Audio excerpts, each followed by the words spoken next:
Hey, what's going on, guys? Flick here. Welcome back to another episode of the Wolves Career Mode. This is Season 1, Episode 19, and this will also be the final episode of Season 1. With just 3 league matches left to play, we sit 3 points ahead of Reading for the league title, but we do already have promotion in hand. The worst that we can finish is second place, which still secures us promotion automatically. But let's head over to the calendar, see who our opponents are for today. But before we do that, if you guys could leave a like on the season finale of this career mode, that would be much appreciated. As for our first opponent, it will be Bolton away, and then we move on to Sheffield Wednesday at home to close out the episode, and to close out the season, we have Sunderland away. I don't have all that much to cover outside the gameplay in today's episode and the Season 1 recap, where we'll take a closer look at some of the individual statistics for our players. But with our first opponent being in the relegation zone, Bolton in 23rd, I think this is a nice warm-up match. Hopefully we can get our first of at least 2 wins. We've had a load of injuries take place recently, but that won't stop us from fielding a strong starting 11.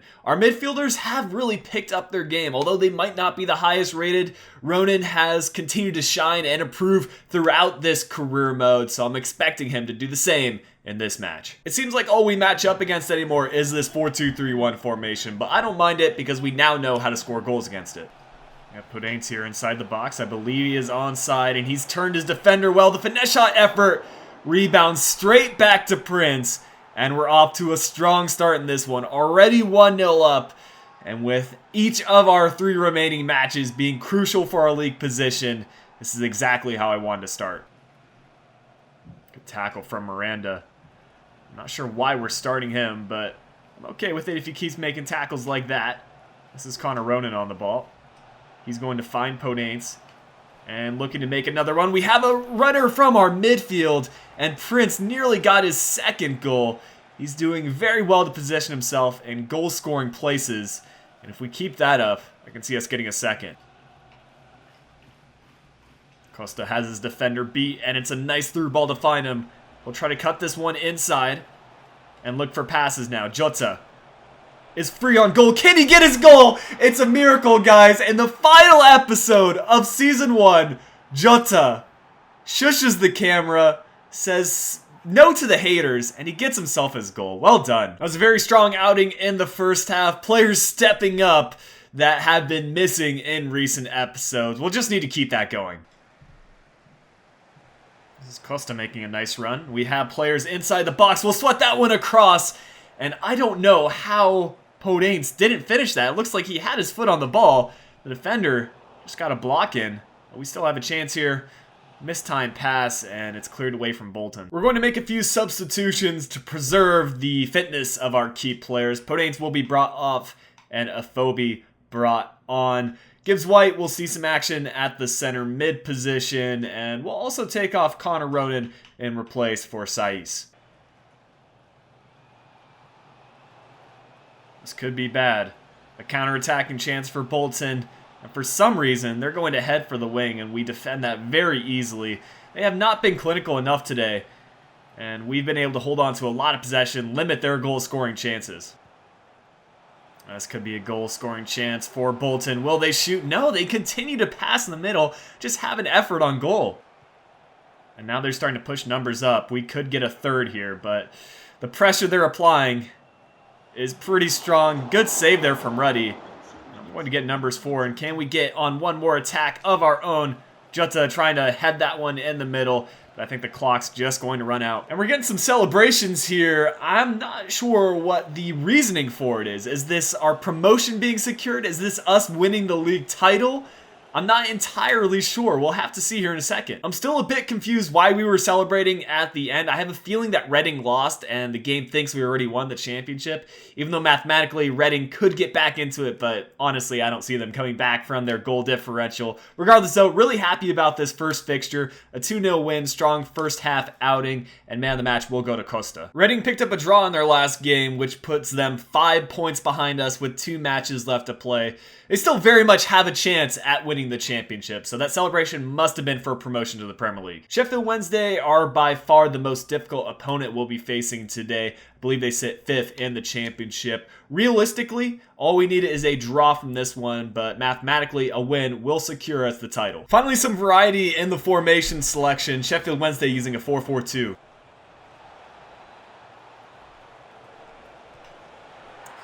And that is a strong start from the Sheffield Wednesday side. They worked it around well, found the open player, and it's 1-0 early on for them. Can we answer back with a goal of our own? Podanes sending this one in the middle. Prince nearly getting that shot off, but it's cleared away by the Sheffield Wednesday back line, and they get on the attack once again. They are dangerous on this counter. We block it this time. Here's Ronan. Turning a few players, and his shot, thought that went in. It was a great effort from the Irishman, Connor Ronan. We'll see how far away this was. Not very far at all. That's a mistake. And Costa, can he make them pay? He'll get it on his left foot. The finesse shot effort took a couple of rebounds, and Podanes is called offside. That's unfortunate. It's a good send. If Costa's onside, this will be a one-on-one with the keeper. He'll get it on his left foot. And we have not been finishing our chances. We should be level at this stage if we were just as clinical as our last match. With 45 minutes left to go, I'm going for it. We've had the better of the stats. We just need to be more clinical. I'm confident we can get 2 goals. There's Ronan. Skipping by a few players, and he's going to finesse that by the keeper. He took the defense on by himself and just would not get shrugged off the ball. And that's worth a look at the replay. You can see players even pulling on his jerseys, but he's cool, calm, and composed and knows how to finish. With roughly 25 minutes left to go, I think it's time to freshen things up. We'll be taking Jota off and bringing on Cavallero. I'm also going to bring Enabakare in at center mid. That's a great ball in the middle. That might be offside, though. Well, regardless, he was onside. The shot not being on target from Forestry. Dangerous chance there for Sheffield Wednesday. We need to shape up. Nice job to play this one out wide. Douglas finding Ronan in the middle. Now through to Enabakare. We have Podanes here. And he gets tripped up. Still 10 minutes left to play. I want to keep on attacking and try to secure the title. Oh, we've gone and tried to attack, and all of a sudden, Sheffield Wednesday have gotten a second goal. This is not great news for us because a draw probably would have been enough. We need to push on and try to get at least 1 goal in the last 5 minutes. What a save from the keeper. That was a decent shot from Enabakare as well. I'm not disappointed in that. We still have a chance here with Cavallero. He's looking for passes in the middle. No one really showing for him.